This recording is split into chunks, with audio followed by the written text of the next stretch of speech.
नमस्कार। आज आम ओडिया रचना नदी विषय किछि जानिबा। उपक्रम पहाड़ पर्वतरु नदीर उत्पत्ति।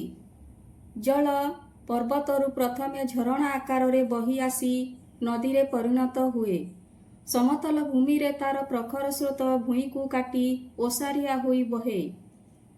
पर्वत शिखर रे पड़ुथुबा बरफ तरली नदी आकार रे तलकू बही आसे।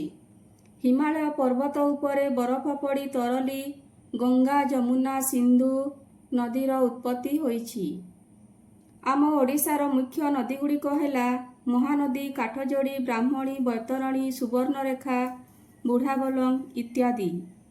वर्णना कूଅ, पोखरी, ह्रद अपेक्षा नदीरू आमे बहुत पीवा पानी पाई थाउ। नदीरू केनाल मान खोली बहु अंचल को पानी जोगा जाए। नदी तार गतिपथरे पर्वत द्वारा बाधा पाई जलप्रपात सृष्टि करे। एही जलप्रपातरू बिजुली शक्ति उत्पादन करा जाए।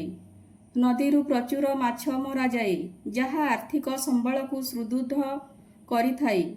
वर्षा दिने नदी सुअरे पटुमाटी आसी चाष जमी को उर्वर करिथाए।